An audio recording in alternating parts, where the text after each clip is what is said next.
Mets are scheduled to play a doubleheader today. The Mets were supposed to play 3 games in Atlanta last Tuesday through Thursday, but Hurricane Helene caused the Wednesday and Thursday games to be postponed. Both the Mets and Braves will clinch wild card spots if they split or sweep the doubleheader. The Diamondbacks will be rooting for a sweep. That's their only way into the postseason. AP Top 25 football this week. Alabama jumped 3 spots to claim number 1. They're 4-0, while the 5-0 Texas Longhorns dropped a spot to number 2. Ohio State stayed put at number 3. Tennessee up 1 spot to number 4. Georgia dropped 3 spots to number 5. 2 Monday Night Football games on tap. The 0-3 Titans visit the 1-2 Dolphins. The 3-0 Seahawks are on the road at 2-1 Detroit. Bundle auto and home, renters or condo, and save with Progressive. That's the SportsGrid Sports Flash. I'm Chuck Sanders. In business, service is everything. Cintas delivers what you need to better serve your customers. Whether it's freshly laundered work apparel for almost any job imaginable, tested and inspected fire protection systems, first aid and safety supplies, on-site AED training, or mops and restroom products, stocked and ready when you need them. Better work days happen together. So visit Cintas.com. Oh, I'm ready! And get ready for the workday.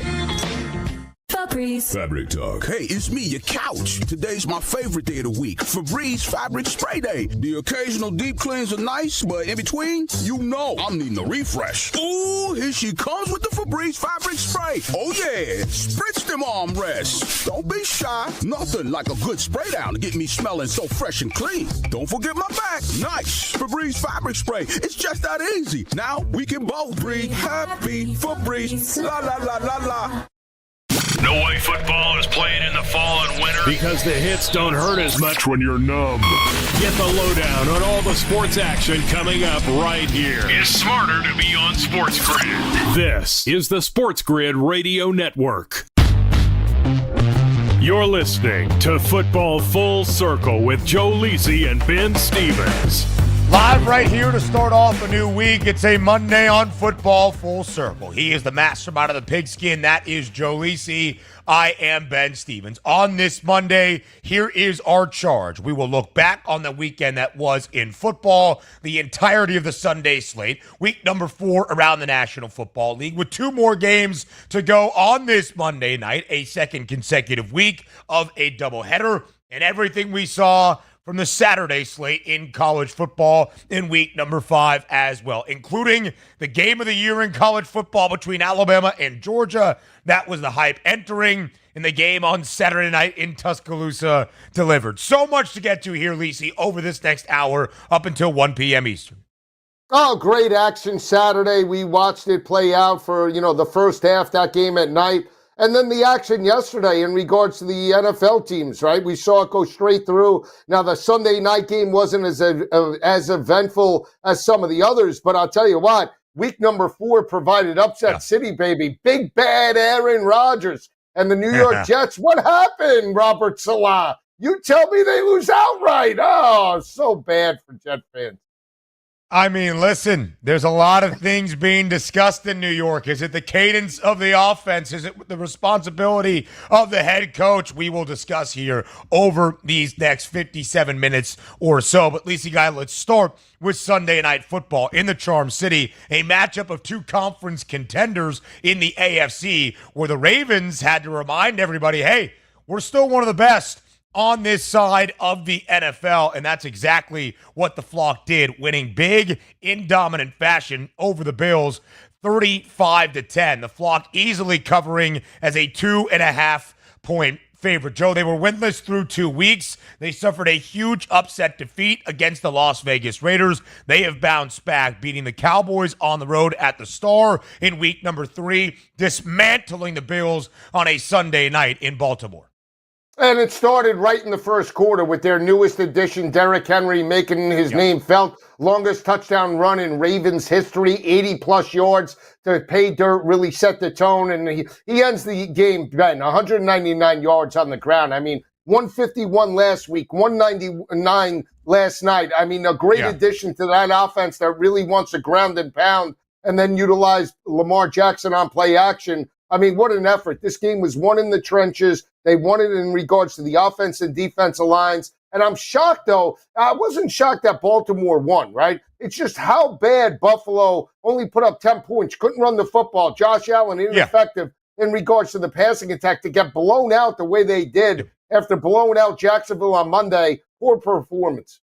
Yeah, it was, Joe. And it was only the 14th time for the Bills booked as an underdog since the start of 2020. We use that time frame for Buffalo because it's when Josh Allen started playing better football. Of course, it started the 4-year consecutive streak of the Bills winning the AFC East. And they remain the divisional title favorites even on this Monday morning. But it was a 2.5-point spread in favor of the Ravens. Buffalo, one of 5 teams that were unbeaten entering week number 4. Baltimore avoiding what would have been a disastrous 0-3 start with a big win in Dallas. But it felt to me that was a Ravens number. That was a Ravens line expected to back it up, and they made good on that confidence from the odds makers. And Joe, to your point, I think if you look at the disparity between these two games, it's very clear to see what Baltimore has figured out. You want to take the onus and the responsibility solely off of Lamar Jackson. He is a huge piece of the offense, no doubt about it, the 2-time NFL MVP. But you acquired the king, that's Derrick Henry, for a reason. Even at 30 years old, he is still a huge X factor for this offense, and we have seen that the last 2 weeks. Baltimore's opening 2 weeks, it's 2 losses. Lamar Jackson combining for nearly 300 yards of total offense in both of those games, nearly 400 in the opener in KC. But after that, Joe, we said, oh man, it could be a long season for the Ravens if Lamar Jackson is going to have to do everything for this Baltimore offense. They have realized in the last 2 weeks, Derrick Henry needs to play a significant role. $151, a couple of scores last week against Dallas, 199 yards last night against Buffalo, a touchdown on the ground. Joe, his first receiving touchdown for Derrick Henry since November of 2019. Yeah, and we talked about it in regards to the pregame, how they've acclimated Derrick Henry in regards to the offense. He almost has 600 yards rushing. I think he's in the area of 570, right? Think about the productivity from the start of the year to where we are now. First game against Kansas City, 60-plus yards. Second game against Las Vegas, 84 or 86 yards on the ground. Then he breaks out with 151, now 199. I mean, it's unbelievable. This is why the Baltimore Ravens got him, not just for obviously the regular season, but to go up against the likes of Kansas City, right? In regards to a playoff type of atmosphere, he's definitely a beast. And what's even more shocking, I think, is when you look at his former team, Tennessee, that just wanted to get rid of him, didn't want to keep him there, how they underutilized him last year in regards to being under 500. Maybe if they gave him the rock a little bit more, Mike Vrabel might still have his job. Yeah, maybe so. Derrick Henry still finding pay dirt a ton last year. He has scored in every game as a member of Baltimore, 5 rushing scores and last night's receiving touchdown. And Joe, this Ravens defense under new guidance, right? Alex Orr, the young defensive coordinator, Mike McDonald, the head coach in Seattle. They had struggled in the opening 3 weeks. They had allowed at least 25 points. Some of that against the Cowboys was, of course, as Dallas was dominated in the opening half. They were just playing from behind. It was a final score that looked a lot closer than the game actually felt or even was. But Baltimore entered last night great against the run, worst passing defense in the National Football League. Again, some of that is game script dependent. The Raiders were playing from down double digits in the second half in week number 2. The Cowboys down overwhelmingly early in that game, so they were throwing. Dak nearly threw for 400 yards last week against Baltimore. But I think if you're the Ravens and you stifled a Buffalo team that had no issue scoring a touchdown every time it stepped on the field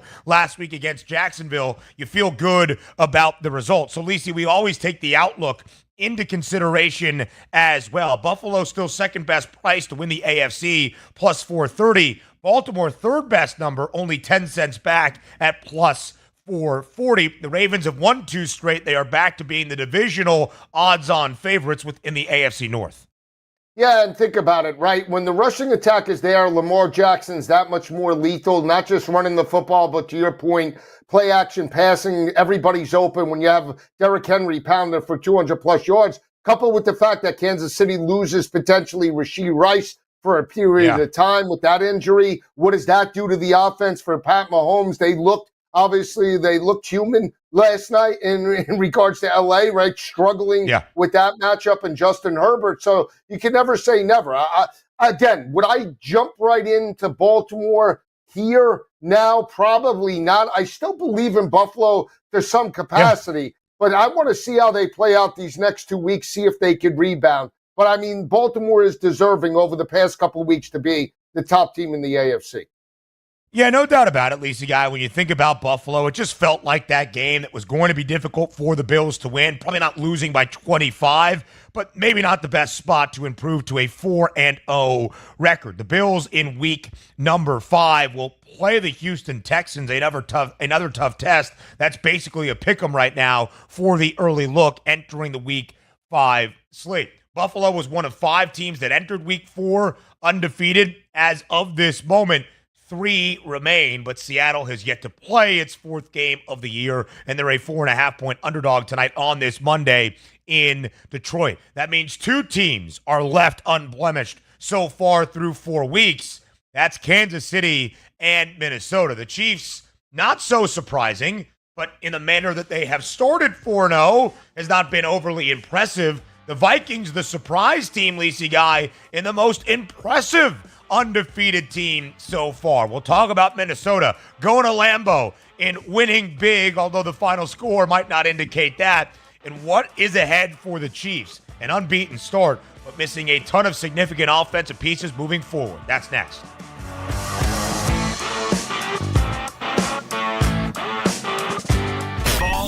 Don't look like an idiot at work. Know your stuff. Football and everything else. It's smarter to be on SportsGrid. This is the SportsGrid Radio Network. With the Newsflash, I'm Bill Banks reporting. This update brought to you by Lynn Zess. Singer-songwriter Chris Christopherson has died. The Rhodes Scholar became a country music superstar and Hollywood actor. Christopherson wrote the hit Me and Bobby McGee for Janis Joplin, which became a posthumous #1 song for Joplin. Christopherson was 88. In Conyers, Georgia, a fire at a chemical plant has forced the evacuation of residents in the town east of Atlanta. A malfunctioning sprinkler head sparked the blaze at Biolab, where chemicals for pools and spas are manufactured. The Georgia Department of Transportation has shut down both lanes of Interstate 20. North Carolina Governor Roy Cooper says 11 people dead in the state after flooding and landslides in the aftermath of Hurricane Helene.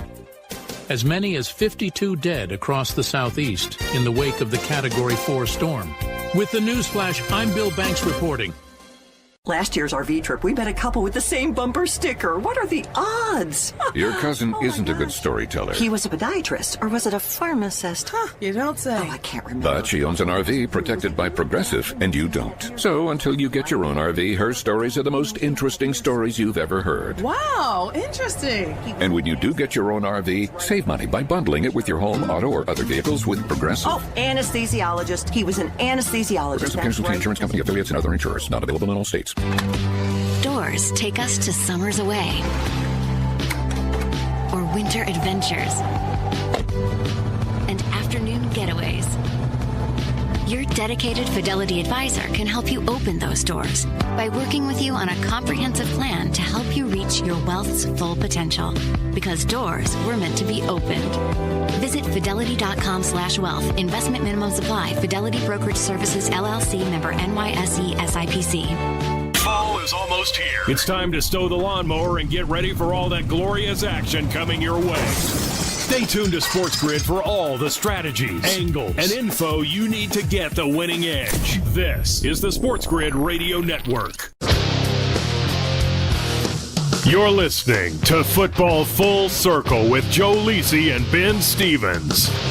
5 teams entered undefeated into week number 4. 2 are still unbeaten through 4 games. Seattle has a chance to join in one of the 2 games on this Monday night doubleheader. Lisa Guy, let's start with the least surprising of the 2 unblemished teams after 4 weeks. That's the Chiefs. Kansas City winning yesterday 17-10 in Los Angeles against a very banged up Bolts team. Justin Herbert, not 100%. His 2 tackles. Rashawn Slater, Joe Alt, not there. Injuries and suspensions on the defensive side of the football. It was actually Jim Harbaugh's Chargers that led 10-zip after the opening quarter, despite being a 7.5-point home underdog.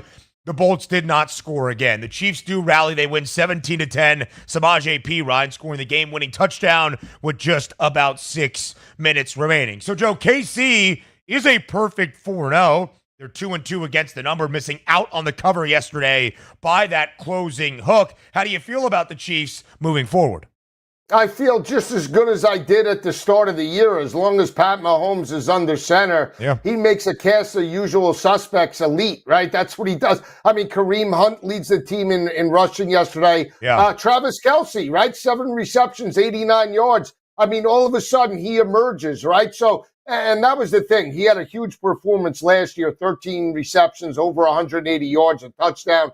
I thought he would break out, and that's exactly what you expect out of the Kansas City Chiefs. It's not pretty. They grind you out. They win the game. And again, you're left answering, are we as, good as and as the Kansas City Chiefs as we thought we were? And they had the perfect game plan. Slow the tempo, run the football, build a lead, and they still lost right on the spread, basically. 7.5, depending upon when you got it. It is what it is, Ben. I'm just so happy I didn't take the over. I was thinking about pulling the trigger on the over late. That game trends under. And Pat Mahomes and Andy Reid, they're great. That's what they are. Total was working its way up. It closed at 40.5. Joe, when we talked about this game on Friday, we both noted, when's the last time you remember the Chiefs playing in a game with a sub-40 total? It was 39 and a hook at the time. But with some good, there is some bad. Rashee Rice injured in the opening quarter after his quarterback, Mahomes, throws a pick. Both guys trying to make a tackle on the INT return. It was Mahomes going into the right knee of Rashee Rice. It's not good. That was Andy Reid's exact quote after the game. The fear is, Joe, a season-ending knee injury, more than likely going to be confirmed for Rashee Rice. So when you think about this Chiefs team, yes, 4-0, but they lost Hollywood Brown, the new acquisition, before the year even got started, probably for most, if not all, of the season. Isaiah Pacheco injured in week number 2, probably out for most, if not all, of this season. And it seems Rashee Rice, after a great start through 3 weeks, is probably out for the remainder of the year as well. Yeah, so they're going to have to do it probably, again, with Pat Mahomes elevating the rest of the wide receivers. Here's a thought, and we know that, we talked about it on Pro Football Today with Devontae Adams. Are the Raiders that crazy to just let Devontae Adams go and potentially go to a divisional rival in regards to, Kansas City? Again, I expect Xavier Worthy to pick up some of the slack. Can he be what Rashee Rice was in year number 2? I don't think so in his rookie year. But again, that doesn't matter, though, Ben, does it? As long as you guys, any wide receiver, you throw in Kelce, you throw in Mahomes, he'll find somebody to make, a play, and that's all he does. So, again, it looks desperate now, but again, I'm not betting against Kansas City not to be there and potentially their 7th or 8th AFC championship game. Right. I mean, is the cast and crew at the wide receiver room all that different now from where it was a year ago? If Xavier Worthy becomes Rashee Rice, we shall see. Different players, both with speed, but Worthy a little bit smaller in stature than that of Rice. Regardless, KC off to a 4-0 start, 2-2 against the spread. Actually, now the second best cover team, Lisi Guy, since the beginning of last year. It's been a fault or a blemish on the Chiefs, their inability to cover as a favorite. They're 16-8-1 ATS since the start of last year. The other undefeated team at the end of week 4, that's the shocker. And the Vikings have earned every bit of a 4-0 start, going into Green Bay yesterday, winning 31-29 outright as a 2.5-point underdog. Sure, it was a game decided ultimately by 2 points, but it was never truly that close, even as Green Bay started its comeback. Minnesota led 28-zip over the Pack yesterday in the opening half. Sam Darnold, 275, 3 touchdowns. Justin Jefferson, 85 yards, and 1 of those touchdowns as well. Minnesota, Joe, not only one of 2 4-0 teams at this moment, but the only 4-0 against the spread team in the National Football League. They've won their last 3 games outright as an underdog against the Niners, against the Texans at home, and then on the road in Green Bay against Jordan Love and the Pack.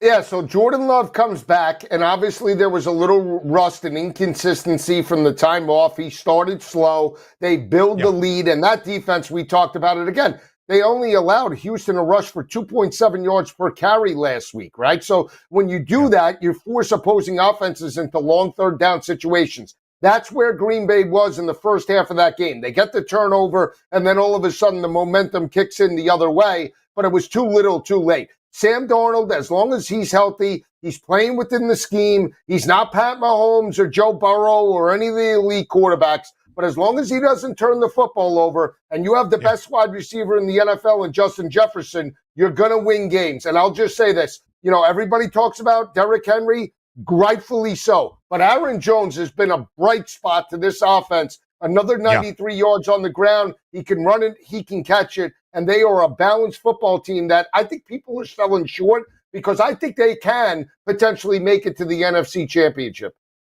46 receiving yards for Aaron Jones as well, back in his former home of Lambeau Field. Lisa got the Vikings now a price to win the NFC that is growing shorter by the week. Plus 750 the number on Minnesota, behind the Niners, who handled business yesterday against the Patriots, 30-13, winning comfortably as a 10.5-point favorite, behind the Lions, who we'll see tonight, and the Eagles, who we'll talk about up next. Philadelphia off to a 2-2 start, going to Tampa, getting dropped by the Bucs in a big way. Is it concerning for Philadelphia? Should we be giving Baker and the Buccaneers more credit? We'll debate up next here on FFC.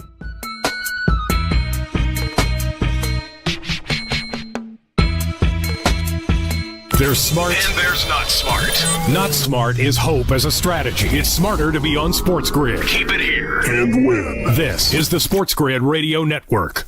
The SportsGrid Radio Network presents This Date in Sports History. In 1972, in his final game before his tragic plane crash, Pirates outfielder Roberto Clemente doubles off the Mets' John Matlack to become the 11th player to record 3,000 hits. Bobby hits a drive into the gap in the left center field.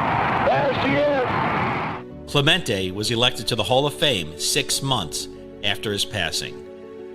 For SportsGrid Radio, I'm Mike Demergis.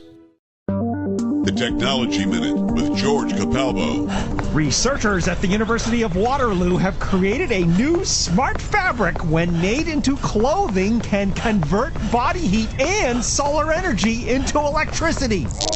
Super durable with self-powered embedded sensors that monitor air temperature, automatically keeping you warm. Even wilder, monitors your vital signs, including respiration and body temperature. It even detects hazardous pathogens in the air you breathe. There's just one thing you probably don't want to do wearing your electrically charged pants. Shower in them! Follow me at G Capalbo on X and stay tuned to The Technology Minute for more cool stuff like this. Carver and Lisi. I just keep plodding along, compiling another 4 in 3 weeks, boosted me up to 19 and 13 on the year. Keep stacking those bricks. So, what's my record right now? 16 and 16. You are 500. So 3 games behind you. I told you I'm just acing myself. Right around week number 7 or 8 is where I kick it into gear. I'm going to club you. It's Carver and Lisi with Mike Carver and Joe Lisi. Weekdays 8 p.m. Eastern, 5 Pacific on the SportsGrid Radio Network. Wherever you go, there you are. Download the SportsGrid mobile app and we'll be right there with you. So now you can get the winning edge anywhere, even while the wife's talking to you. if you've got an earbud. This is the SportsGrid Radio Network. You're listening to Football Full Circle with Joe Lisi and Ben Stevens.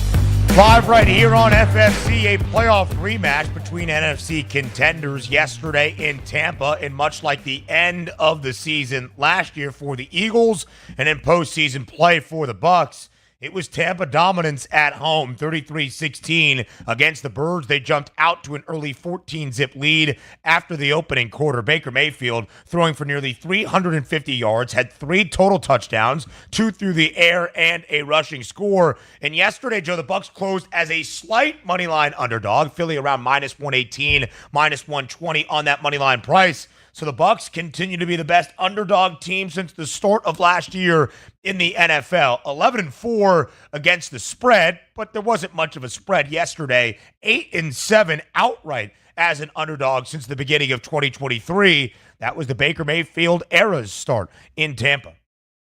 Yeah, I'll say this. I watched that whole game yesterday. I was very impressed with Baker and that offense. They came out, they bounced back in a big way, especially basically by getting shut down by Denver the week before. They only put up 7 points. They lose the game outright as a 6.5-point favorite, 26-7. I thought that they would step up. This is one of my better picks. It was my best bet from a total perspective over the 41.5, over the 42, because it was a rematch of the division wild card game last year. And I just think certain teams match up well against opponents. And I just didn't think that the Philly defense could contain Godwin, contain Mike Evans, and the passing attack. Baker sliced and diced them last year. Everybody said, oh, it was because they were checked out and Vic Fangio's going to change things. And we saw them contain New Orleans and Derek Carr. But that is really what New Orleans is. I hate to say that, but you really see the New Orleans offense in week number 3 last week. So that was 50-50. 50% Philly, what they did defensively, and 50% what New Orleans gave you from an offensive perspective. Yeah. I still have concerns with Philly, big picture. I think this defense is atrocious. They're not going at it. You could have A.J. Brown, Devontae Smith. You could have Jerry Rice out there from an offensive perspective. It doesn't matter. That defense is atrocious and has been that way since they started 10-1. And I don't know what the answer is, Ben.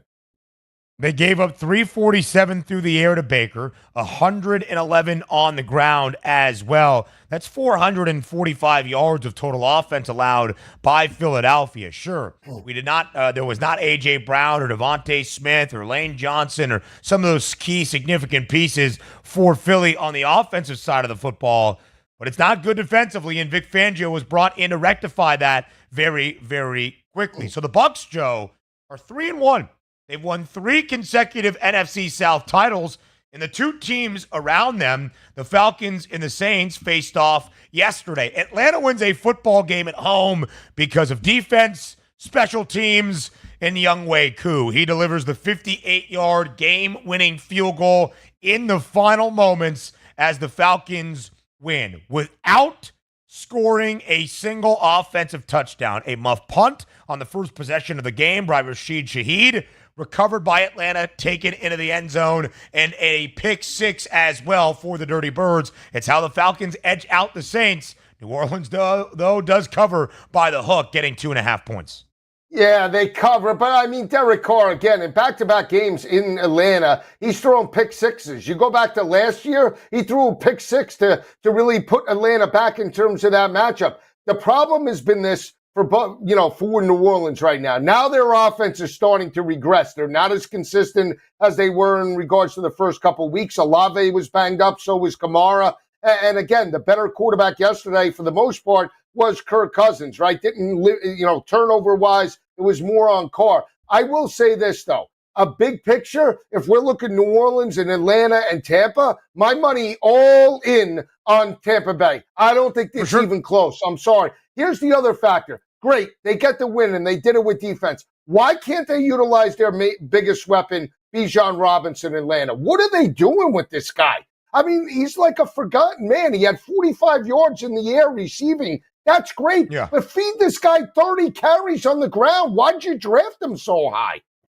Yeah, it's remained a little bit confusing. And the Bucs right now, second best price to win the NFC South at plus 195. The Falcons back to the favorite at plus 165. New Orleans has dropped 2 straight after winning 2 in a row to start off this year at plus 220. I believe the Buccaneers deserve more respect than they are receiving. We'll talk more around the Sunday slate in the National Football League. We'll hit some college football as well before we round out this second half hour that is on your way. And of course, a couple of quick picks and some best bets for the Monday night doubleheader around the National Football League. Can the Titans win their first game of the year against Snoop Huntley and the Dolphins? What are we going to see in Detroit between the Lions and the Seahawks? Find out next.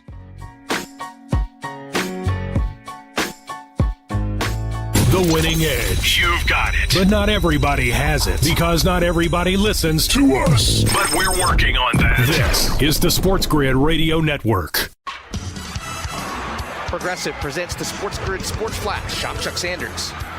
2 Monday Night Football games on tap. The 0-3 Titans visit the 1-2 Dolphins. The 3-0 Seahawks are on the road at 2-1 Detroit. The Mets, Diamondbacks, and Braves are all battling for 2 wild-card spots in the National League. The Braves and Mets are scheduled to play a doubleheader today. The Mets were supposed to play 3 games in Atlanta last Tuesday through Thursday, but Hurricane Helene caused the Wednesday and Thursday games to be postponed. Both the Mets and Braves will clinch wild-card spots if they split or sweep the doubleheader. The Diamondbacks will be rooting for a sweep. That's their only way into the postseason. AP Top 25 football this week. Alabama jumped 3 spots to claim number 1. They're 4-0, while the 5-0 Texas Longhorns dropped a spot to number 2. Ohio State stayed put at number 3. Tennessee up 1 spot to number 4. Georgia dropped 3 spots to number 5. Bundle auto and home, renters or condo, and save with Progressive. That's the SportsGrid Sports Flash. I'm Chuck Sanders. Lowe's knows it's easier to make the right calls when you have the right team. That's why our Lowe's Red Vest associates can help with game time decisions. Plus, use in-store mode on the Lowe's app to find what you need.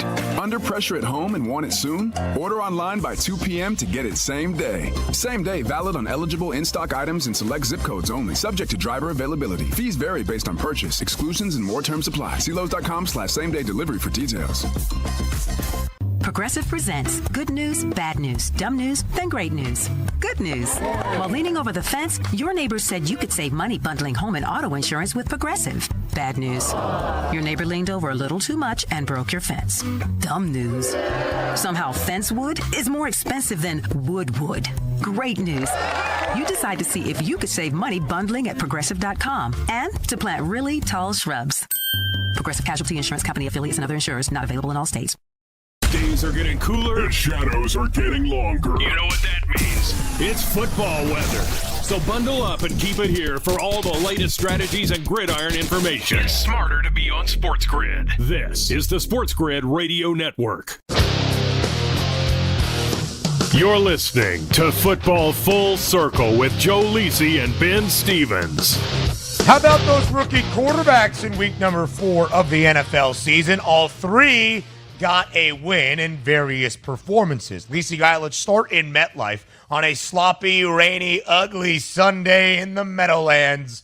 It was Bo Nix throwing for 60 yards and getting the second win of his NFL career as the Broncos win outright 10-9 over the New York Jets, winning outright as a 7.5-point underdog, winning outright as a dog of 5.5 points or greater on the road for a second consecutive week. Greg Zuerlein had a shot for New York, 50-yarder with 47 ticks left. He missed the potential game winner. The Denver Broncos, 2 straight wins. Aaron Rodgers and Robert Saleh not very happy with one another. Oh, I love this. Woo, it's DEFCON 5 in New York. Where's fireman at now? Get it? It's a 5-star alarm out there in MetLife. Oh, I love it. Let me just say this. I thought Denver would be live because I noticed something in regards to the first couple weeks. Get your assessment on it as well. You know, they dropped to 0-2 Denver. Big, Bo Nix a little inconsistent, gets abused by Pittsburgh. And then all of a sudden they have 2 road games, right? And I said, how is Denver going to play this? We knew, and we're in agreement, I thought, that Sean Payton is not in it for a major rebuild. He still wants to be competitive. He wants to try and get this team to a wild card. That's what he believed. And if he would have went all out, having Bo Nix throw 40, 45 times per game, he most likely wasn't going to win last week, and he wasn't going to win this week. He had to either cut the playbook down, run the football the way he did with Russ, and try to get these games into the fourth quarter to steal them. He did it last week with a great defensive effort. He did it again last night, and they got the victory. And let me tell you, this is more about the Jets. They had the better quarterback, the better offensive weapons. They could run the football. But you know what? They played down to the level of competition, and that's on Robert Saleh and Aaron Rodgers. The New York Jets were great defensively. Denver has been great defensively in 2 consecutive games. It's all on Aaron Rodgers and Robert Saleh, and they're not sure who to blame. Robert Saleh called out the cadence of the offense, saying it took a major step back. Aaron Rodgers said after, in response to his head coach's comments, if that's how you want to play it, I think just accountability needs to be had. Our cadence has not been an issue. Not good. Big D, that's drama for the New York Jets. The siren is going off. Lacey Guy in Chicago. Caleb Williams and the Bears get their second win of the season, both coming at home, both as a favorite. 2 covers in Soldier Field as well. The Rams just didn't really have it yesterday, having to settle for too many field goals. 5 field goals attempted, only 4 converted. And Caleb plays clean, does not throw an interception for the first time since week number 1. The big difference, though, Lacey Guy, DeAndre Swift, the offseason acquisition from Philly, entered yesterday's game with 37 carries on the year for only 68 yards, less than 2 yards per pop. Yesterday against LA, 93 yards on the ground, a touchdown, 7 grabs for 72 yards, the key component of that offense for Chicago. Yeah, and him and Roshan Johnson with the rushing attack. And DeAndre Swift, I don't know if you saw the touchdown run to seal them and put them up 9. Yeah. What a run. Let me tell you, DeAndre Swift is a very versatile back and underutilized. I even thought last year at the end of the regular season with the Philadelphia Eagles. I think he's an above-average running back. And when that offensive line is opening up holes, he has great vision, great cutback ability. And you saw the receiving game. This team is going to be okay as long as you could feed both of those guys to take the pressure off of Caleb. I don't think you want Caleb right now throwing for 360 with 2 touchdowns, 2 interceptions. You would much rather have 189, a touchdown and have that offensive line running the football the way they did. Great addition in regards to DeAndre Swift. So Bo Nix gets the win, Caleb Williams gets the win, but nobody better than Jaden Daniels right now. Washington makes a statement on the road. 3rd consecutive victory for the Commanders. 42-14, they win outright as a 3.5-point underdog in Arizona against the Cardinals. Highest total of the weekend goes over, but because of that offensive juggernaut created by Cliff Kingsbury that Jaden Daniels is taking advantage of. 42 points out of the Commanders. 3 straight wins, 3 straight games where they have scored 30 plus, or at least they have scored 20 plus. Whatever it is, they're putting up points right now in Washington. Jaden Daniels, Joe, 26 of 30, 233 through the air, a touchdown. Did throw his first interception of his NFL career, but another rushing score. 4 rushing touchdowns. He has scored on the ground in 3 of the first 4 games. His completion percentage is 82.1% this season. It is the best of not just any rookie. It is the best of any quarterback through the first 4 games of an NFL season in the history of the league, surpassing Tom Brady's mark of a better than 79% back in 2007. Jaden Daniels is the Offensive Rookie of the Year favorite now at -110, and for legitimately good reason. Oh, music to my ears, Ben, to see him flourish in Cliff Kingsbury's offense. And I know that we talk about Lincoln Riley being the quarterback whisperer at college. Maybe it really is Cliff Kingsbury because of the quarterbacks that he's worked with. Baker Mayfield at Texas Tech, Pat Mahomes at Texas Tech.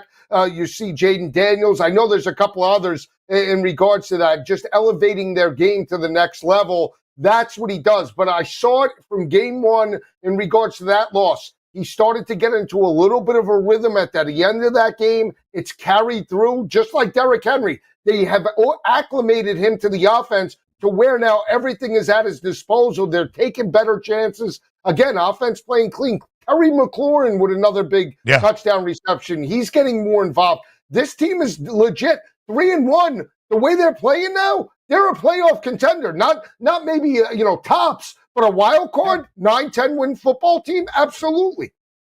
Through the first month of the NFL season, Washington has the best record in the NFC East. Yesterday, Joe, entering the Pittsburgh Steelers were unbeaten. They were handed their first L of the year on the road in Indianapolis. Another young quarterback, Anthony Richardson, actually was looking pretty good early on. The Colts jump out to an early 7-0 lead. Anthony Richardson was 3 of 4 for 71 yards, 24 yards on the ground. The Colts driving once again inside Pittsburgh's 10-yard line. Anthony Richardson takes 2 big shots within the span of 4 plays. He has to leave the game, never returns. The veteran Joe Flacco does what he does best, that experience in his response. 168 yards, 2 touchdowns. Indy holds off Pittsburgh 27-24, winning outright as a 2.5-point home underdog. Second win of the year, for the Colts. First loss of the year for Pittsburgh. It is, and, Pittsburgh, the turnovers hurt them, Justin Fields, and the way they played in the first half, they got out of their game plan, couldn't run the football. It had to be on Justin Fields to throw it and obviously run it. He scored a touchdown, but it was too little, too late. And Joe Flacco gives them an added dimension. He's a veteran. He did it last year with Cleveland. I mean, this guy, all he does is win, right? It's amazing. Yep. And with Flacco, depending upon how long Richardson is gone, this team could be competitive. They put up 27 points. That's what you want to see, right?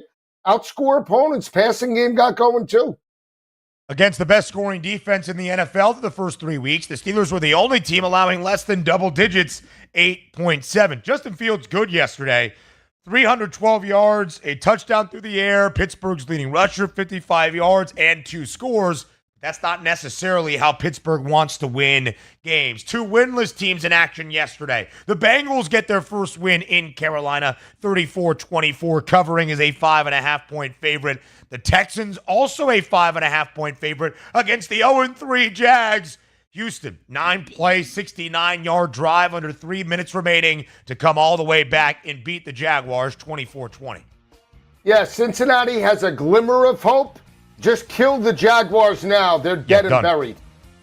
Doug Peterson might be a lame duck head coach. The only blemish against Houston was C.J. Stroud. 3-8-1 against the spread when booked as the favorites. A Monday night doubleheader. It's up next here on Football Full Circle.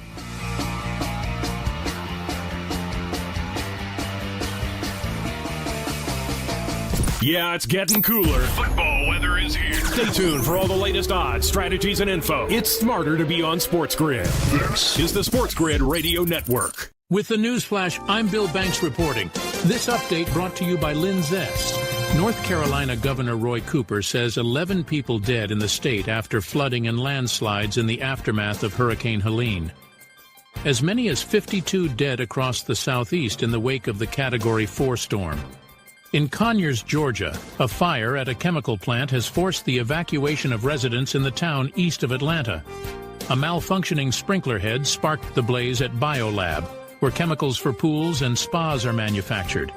The Georgia Department of Transportation has shut down both lanes of Interstate 20. Singer-songwriter Chris Christopherson has died. The Rhodes Scholar became a country music superstar and Hollywood actor. Christopherson wrote the hit Me and Bobby McGee for Janis Joplin, which became a posthumous #1 song for Joplin. Christopherson was 88. With the news flash, I'm Bill Banks reporting. Mom, meet Sarah. From first-time Nana moments. Yeah, welcome to Flight 101. To annual girls trip moments. Your can't-miss moments are worth protecting against RSV. If you're 75 or older or 60 plus with a chronic condition like asthma, COPD, heart disease, or severe diabetes, you're at higher risk of landing in the hospital from RSV. And there are no prescription RSV treatments. Check eligibility and schedule your RSV vaccine at vaxassist.com. So where should we go next? Sponsored by Pfizer. With Progressive's Name Your Price tool, you can easily find coverage options that fit your budget. If only it was that easy to name your baby. How about Jaden? Nope. Okay. Michael? Went to middle school with a glue-eating Michael. Sebastian? Dated one in college. How about Damien? Vampire name. All right. Greg? Not feeling it. Okay. No worries. No worries. Jeffrey? Oh, love that one. Wait, really? No. Find coverage options that fit your budget with Progressive's Name Your Price tool. Get a quote at Progressive.com. Progressive Casualty Insurance Company and affiliates. Price and coverage match limited by state law. Not available in all states. Ask any player and they'll tell you any advantage is important. That's where we come in. SportsGrid delivers gaming strategies and analysis 7 days a week. The winning edge. It's your advantage to more winning more often. This is the SportsGrid Radio Network. You're listening to Football Full Circle with Joe Lisi and Ben Stevens. Live right here on FFC. It's time to end out week 4 of this NFL season with a second consecutive doubleheader of Monday Night Football games. First up, one that looks a little bit lackluster on paper. Miami plays host to Tennessee. It's not Tua Tagovailoa, of course, on IR. It's not Skylar Thompson. It's Snoop Huntley making his Dolphins debut tonight at home against the Titans. Heck, he's a better NFL quarterback than Will Levis. I can guarantee you that. Joe Lisi's a better NFL quarterback than Will Levis. Somehow, some way, the Fins laying 2.5 points at home, total 37.5. The second game that starts about 45 minutes later is a lot better. Detroit plays host to Seattle. The Seahawks, one of 5 teams at the end of 3 weeks that is unbeaten 3-0. The Lions bounced back last week with a big win in the desert. They're 2-1. Detroit 4.5 point favorite, total 46.5. Lisi, let's get the worst of the 2 games out of the way. 2.5 point spread tonight in Miami. Total has dropped by a point to 36.5. What can we expect from this game with Snoop Huntley, who was signed about 2 weeks ago, making his first start tonight for Miami? Well, you're right. He's a better quarterback than Skylar Thompson and Tim Boyle that they had on the roster. And Will Levis.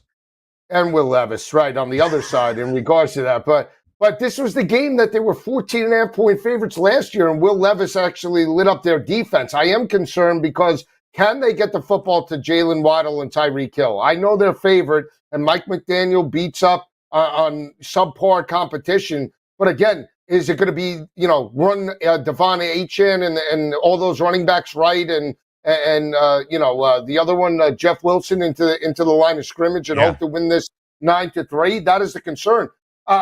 I lean to the Dolphins. I want to pull the trigger on the over so big, Ben. I really do, because 36.5.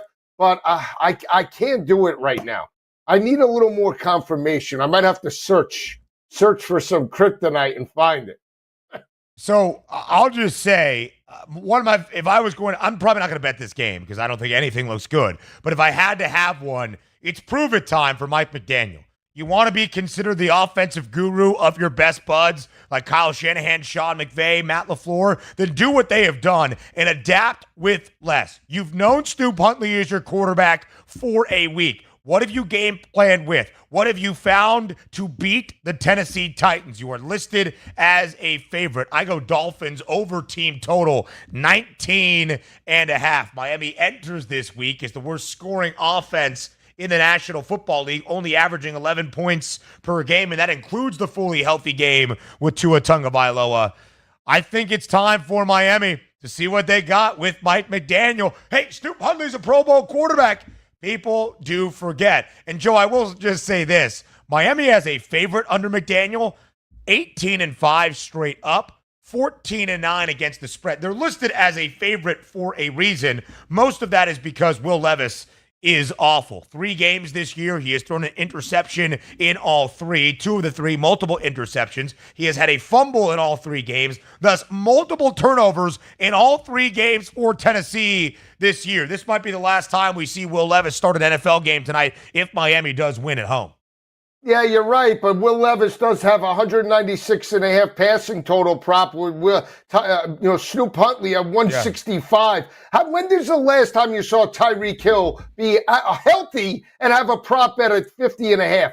Jalen Waddle, 37. I mean, I don't know. You're saying things that the human algo would eat up.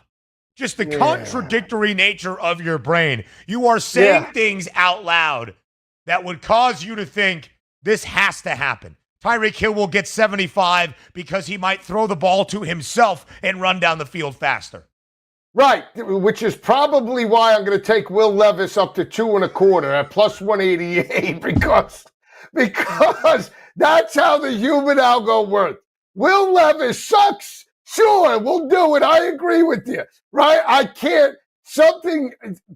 Ben, I'm telling you. Look, I'm a Dolphin fan, right, for the most part. Yeah. But I bet against them if I think they're going to lose.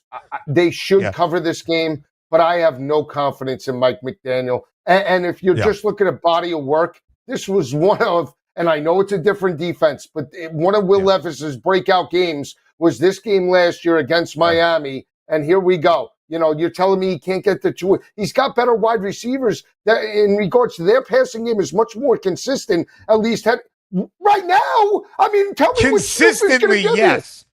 Right? Like, we know that it might not be good, but at least they've been with each other all training camp, preseason, and through the first 3 weeks. That's what I'm saying. No, I get that. They're calling more passing plays with Tennessee than I saw last week. Skylar Thompson and Tim Boyle, they didn't dial up any plays for Jalen Waddle and Tyreek. I don't understand how you could be a mastermind and not get the ball to the fastest guy on the field. They didn't do it last week. Put up or shut up time for the Dolphins. Let's get to the second game in Detroit. Lions 4.5-point favorite against the unbeaten Seattle Seahawks. 46.5 is the total. Joe, the odds are telling you that the first loss of the year is coming to the Seahawks tonight. And Detroit is the better team despite the Seahawks starting unbeaten. How do you see it? You know, I'm not a buyer, big picture, of Geno Smith. I know they're undefeated right now, but I still think Detroit has the advantage, interior lines. I think that secondary could force some turnovers. Now, in recent years, these games have been shootouts. So I lean to the over. But again, I think Jared Goff has the bigger night. I know he's got a 240.5 number. I think he's able to attack that secondary over the top. And I wouldn't be shocked if you see St. Brown and those playmakers eat this tonight. I would like Detroit team total as well. I think they go with 20 points last week against Arizona. Defensive-minded coach. Give me the over team total for Detroit, and I would lay it the 4.5. The Lions, one of 8 teams entering week 4 under in all 3 games because all their totals have been north of 50. In fact, they've been under by an average margin of 2 touchdowns. This is the first total under 50 at 46.5. I think we see a dominant Detroit display offensively tonight. The Seahawks are unbeaten against Bo Nix in his first career start, against the Patriots, and that game went to overtime, and against Skylar Thompson and the Dolphins last week. I think Seattle suffers their first loss of the season. College football reactions from the weekend next.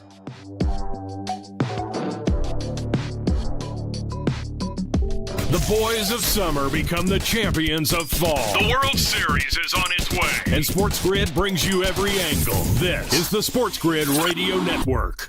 SportsGrid TV and radio networks are the premier streaming video and audio channel dedicated to serving the sports wagering audience. Found on major smart TV platforms and streaming on SportsGrid Radio and SiriusXM Channel 159. SportsGrid's real-time data, expert commentary, and entertaining analysis transform viewers into informed sports enthusiasts. Our weekday radio lineup begins with the early line at 8 a.m. Eastern with Ben Stevens and Donnie Rightside. Donnie joins Kevin Walsh on Money Line at 11 a.m. Eastern, followed by Football Full Circle at noon Eastern. Kaplan and crew join the party at 1 p.m. Eastern, and Pharrell Coast to Coast keeps things rolling from 3 to 6 p.m. Eastern. Get in the mix with Kevin Walsh and Game Time Decisions at 6 p.m. Eastern. Evenings simmer with Carver and Lisi, then boils over with Gabe Moritzi on Sports Rage Late Night at 10 p.m. Eastern. To find out where to find SportsGrid that's best for you, go to sportsgrid.com. It's smarter to be on SportsGrid. How would you like to get high-speed internet for your home for less than $2 a day? That's right. For about $50 a month, you'll get lightning-fast internet. Are you paying less than $50 a month right now for your internet? Then call Whole Home Connect right now for blazing fast internet at $50 a month with no price increases, no hidden fees, no contracts, no upfront costs, no equipment fees. It's a great deal. And guess what? You can try it for 15 days. If you don't like it, you get your money back. But you're gonna love it, and you're gonna love the price. Internet for your home for $50 a month. That's less than $2 a day. Plus, no contracts, no upfront costs, no equipment fees, and our 15-day guarantee. Call now. 800-797-1292. 800-797-1292. 800-797-1292. That's 800-797-1292. Think of us as your cool roommate that has this innate gift of somehow always picking winners and never bugs you about doing the dishes or paying rent. Sports gaming strategies and information 24/7. Get the winning edge. This is the SportsGrid Radio Network. You're listening to Football Full Circle with Joe Lisi and Ben Stevens. Live right here on Football Full Circle, it is FFC. He is Joe Lisi. I am Ben Stevens. Oftentimes, Lisi guy, in life, when you set high expectations for something, they hardly ever live up to it. Not the case for Saturday night in Tuscaloosa. The game of the year so far in college football might just be the game of the year at the end of the season in college football. 41-34, Alabama emerges with a victory as a short home underdog, but that not the entirety of the story. The Tide scored a touchdown on each of its first 4 offensive possessions in the opening half. After a safety, they led 30-7 at the break. The Georgia Bulldogs were trailing by 18, 33-15 entering the fourth quarter. They score 3 straight touchdowns to take the lead back. 67-yard touchdown strike from Carson Beck to Dylan Bell with just over 2.5 minutes remaining. And then on the very next play from scrimmage, 75 yards, Jalen Milroe and the 17-year-old outstanding freshman Ryan Williams still spinning and pirouetting down the sideline in Tuscaloosa, the game-winning score. An instant classic on Saturday night. Alabama wins 41-34. Yeah, unbelievable game. I mean, a tale of two halves, really, right? Kalen DeBoer looked like a hero, looked like they were going to carry him through the streets of Tuscaloosa for the first half of that ball game. And then it looked like he was going to be like the worst guy, around the program if they would have blew that game 34-33. But the biggest thing is Jalen Milroe stepped up, dynamic performance. Ryan Williams, one of the best wide receivers in college football. I mean, 17 years old, and he's making plays like that. And credit Jalen Milroe for taking the shot, right? They're down 34-33. You think they're going to try and work to potentially in field goal range. He goes for the kill shot on the opening play right then and there with 2 minutes left. And let's not forget, how about that Alabama secondary force? I mean, Carson Beck was in position to potentially tie that game up with about 30 seconds left. Throws the interception in the end zone. Bad look by him, but I'll tell you what, both teams are going to be there. They're both going to potentially make the playoff. Right now, Alabama's deserving of the top spot, and Milroe is deserving of being the Heisman frontrunner right now. Yeah, 4 consecutive games, Joe, of multiple touchdown passes and multiple rushing scores as well. $117 on the ground was Alabama's leading rusher, threw for 370+ and 3 touchdowns. Ryan Williams, the 17-year-old, had 6 grabs on Saturday for 177 yards. He has 462 receiving yards. No other Alabama wideout has more than 150. Jalen Milroe has thrown 10 touchdowns. Williams has half of them at 5. Jalen Milroe has thrown for a total of 964 yards. Williams has 462 of the 964. That's 48%. He is outstanding what he is doing. And Joe, one of the beautiful things is, unlike years past in the 4-team era, did the game feel less important? Did the game feel non-significant? Did it feel like it did not matter on Saturday night? Absolutely and resoundingly not. And we still get to see 2 of the best teams in college football have a path and a chance to win a national championship. Alabama now the number 1 team in the country, and the odds and the favorite from the odds perspective to win a national championship at plus 370. Georgia drops to 5 in the AP poll, but still the 4th best price, Joe, at plus 550 to win that national title. We knew there would be movement, but it wasn't overly drastic because I think the odds makers, the pollsters, the public all saw 2 of the best college football teams face off on Saturday. Yeah, you're right. Now, I will say if the score ended the way the first half was, where Alabama won by double digits, you would get that over maybe, extension one way or the other because nobody thought that it would be outside of potentially a 1-score game, right? So that's why the odds really didn't move as much. And quite honestly, Georgia was the front runner when they took the lead 34-33. They catapulted to the front of the national championship market. They fell back, obviously, with the touchdown. They're both going to be there. Again, you're right. Yeah. Now, the problem is, or not problem, But, 2 losses, you don't want to get obviously too far outside, even though the 2 top teams play in the SEC. Georgia now really needs to right the ship. They get the SEC's oldest rivalry. You need to run the table to be in the championship game.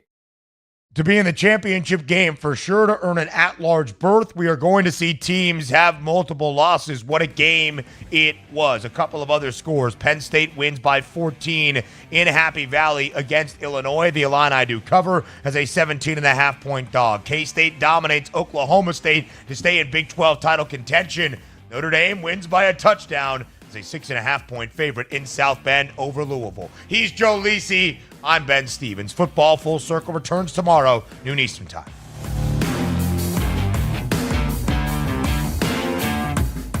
Now you've done it. You found the advantage for gaming, odds, and more. But we call it the winning edge for short. This is the SportsGrid Radio Network.